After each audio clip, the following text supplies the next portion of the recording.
Bonjour à toutes et à tous, bienvenue sur KTV, Kwezi FM, le 106.9 pour ce temps de parole en direct à la radio et à la télévision.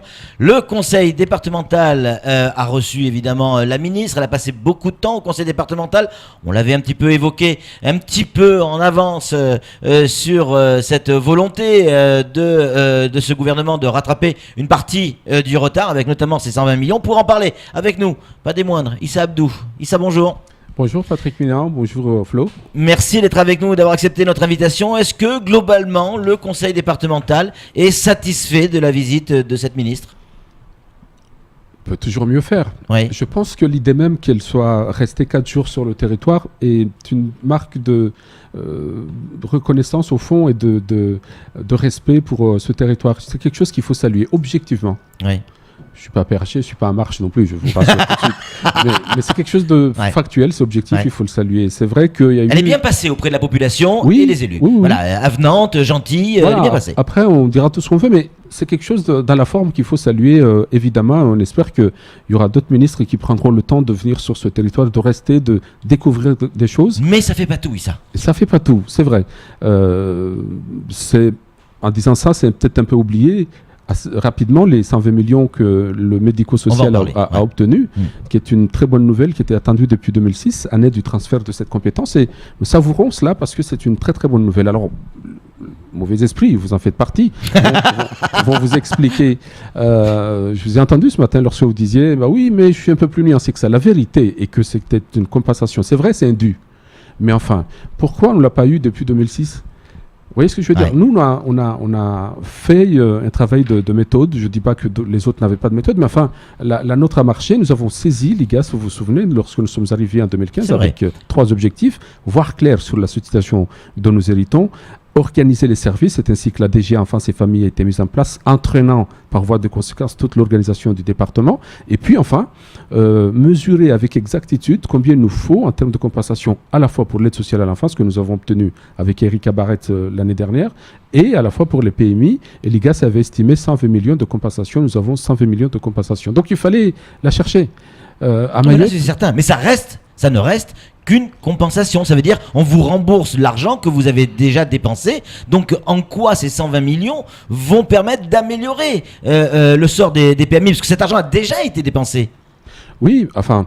En partie. En partie. Juste dire que, puisque nous avons obtenu l'aide sociale à l'enfance l'année dernière et pas la compensation PMI, nous avons prélevé 20 millions pour construire les PMI, les 10 PMI de la mandature, et c'est la raison pour laquelle elle est venue poser la première pierre. Donc ça, c'est sur les rails. On ne va pas construire d'autres PMI. C'est vrai. L'idée pour nous, c'est de éplucher le contrat de plan État-région, le PPI, pour voir quels sont les projets médico-sociaux qui restent. Je pense au CMS de Dzumonnier, celui de l'abattoir et celui du Sud, qu'on pourrait porter à ce moment-là. Mais ça peut être vrai pour des projets portés par les municipalités. Je pense aux projets de santé locaux, je pense aux maisons de santé pluridisciplinaires portés par les mairies que le département pourrait accompagner. Mais j'ajoute que c'est au-delà de l'aspect médico-social, nous sommes en train de travailler, et ça sera l'objet de la convention que nous allons signer, parce que derrière le protocole, il y a la convention, qui, elle, précisera les contours de l'usage de 120 millions. Nous proposons que ça serve aussi à des projets d'envergure, des projets d'investissement du département. Je pense à la cité administrative, pour donner des conditions optimum. C'est pas validé, mais enfin, ça fait partie de ce que nous allons défendre avec l'État, pour que ça serve aussi, puisque c'est une compensation, vous avez raison de le dire, et qu'on peut faire l'usage qu'on veut, finalement, mais avec comme boussole quand même résoudre les problèmes des PMI, et c'est une chose qu'il faut préciser, au-delà des 120 millions de compensation, il y a un accompagnement de 15 millions annuels. C'est ce qui va nous permettre de fonctionner chaque année, et donc résoudre tous les problèmes qui étaient source de tension dans ces structures, comme vous le savez. C'est ça, le surplus, en fait, c'est 15 millions par an. Par an, bien sûr, c'est ça le surplus. Qui vont nous faire, nous permettre de fonctionner. Parce que c'est 120 millions que vous allez ça sera fléché en investissement, et puis on va juger utilement avec nos partenaires ce qu'on en fera. Mais nous pensons les PMI, mais les structures médico-sociales, comme je vous l'indiquais, mais on veut aller au-delà de ça, voilà, parce que on en a besoin aussi par ailleurs. Comment elle est, cette ministre? Vous l'avez rencontrée, vous avez discuté un petit peu avec elle, forcément. Alors évidemment, il y a ce qu'elle est devant les caméras, c'est une chose, mais quand il n'y a plus les caméras, quand quand on est dans un bureau et qu'on discute, comment elle est? Pareil? Elle est pareille. C'est franchement, elle est la même devant et en dehors des caméras. C'est quelque chose de. Je voyais des images avec Rivaux et les syndicalistes qui l'avaient accueilli à l'aéroport. C'était une discussion à bâton rompu et vraiment, je ne sais pas comment elle a fait pour tenir tout court. C'est quelque chose qu'il faut saluer et Rivaux a fini par reconnaître que c'est quelque chose d'inédit et chapeau. Après, sur le fond, on peut discuter. Il y a des choses à dire. Moi, je regrette par exemple qu'il n'y ait pas d'annonce forte s'agissant de l'aspect sécuritaire parce que en termes de délinquance, à Mayotte, nous avons atteint un paroxysme dans ce sens-là et on aurait aimé qu'il y ait des annonces fortes dans ce sens-là parce que, y compris s'il y a compensation, comme c'est le cas, eh bien ces efforts-là seront réduits à néant si on ne s'occupe pas de la question de l'immigration et de la sécurité, même si, là aussi, il faut faire attention. Je ne fais pas d'alpha et oméga, mais enfin, vous voyez ce que je veux dire. Donc, c'est quelque chose qu'il faut... On aurait pu attendre à des annonces fortes là-dessus. Donc, un peu déçu. Un peu déçu, mais tellement content pour ce qui est de l'élu en charge du social que, bon, finalement, je suis partagé, ça compense, on va dire ça comme ça.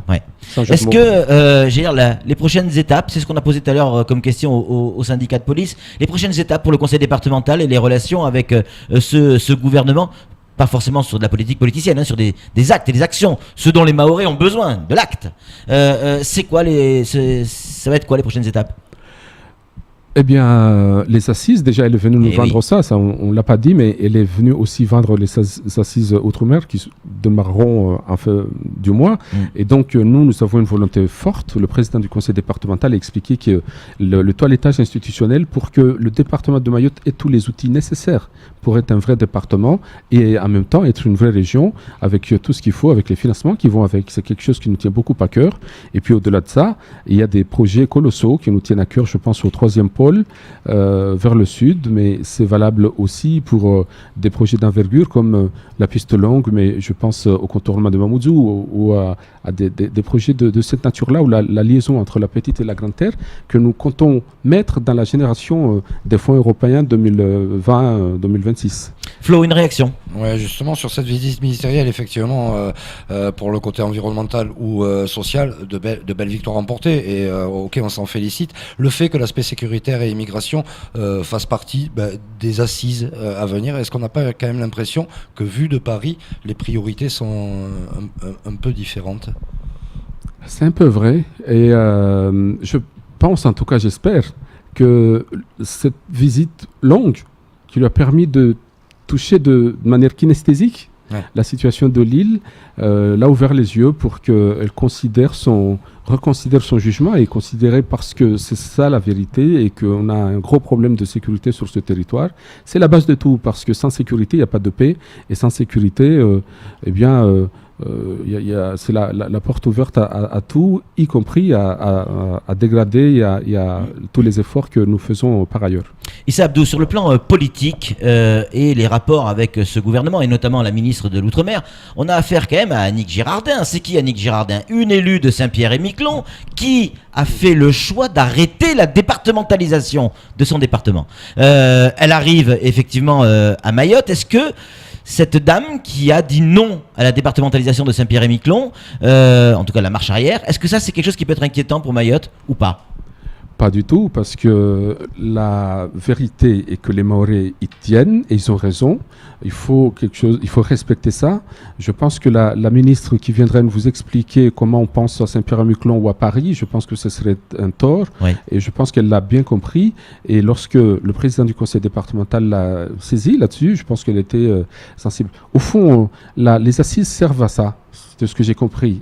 qu'est-ce que vous voulez pour votre territoire. C'est ce que Nicolas Sarkozy avait appelé à l'époque spécifique et adapté. Au fond, c'est de ça. On est dans le droit commun, l'article 73 du Code de la Constitution, mais en même temps, les adaptations nécessaires pour que nous, les Mahorais puissent se retrouver. Je pense par exemple à la question des caddies, voilà quelque chose qui est spécifique à Mayotte. Nous nous battons pour qu'on les reconnaisse, non pas pour qu'ils rendent la justice caddiale, puisque c'est quelque chose qui est dépassé, mais enfin, qu'on les reconnaisse. Je crois que c'est une question qui est importante. Mais faire du port de Mayotte un port maritime d'État, c'est au fond obéir à la même logique qui se passe dans les autres DOM. Et donc, pourquoi pas à Mayotte? Alors, vous parlez du port, on va juste 2 mots, parce qu'on a reçu un communiqué de la préfecture qui explique clairement que l'État va aider le conseil départemental dans le cadre de sa décision, difficile décision, mais décision semble-t-il prise, de résilier cette DSP.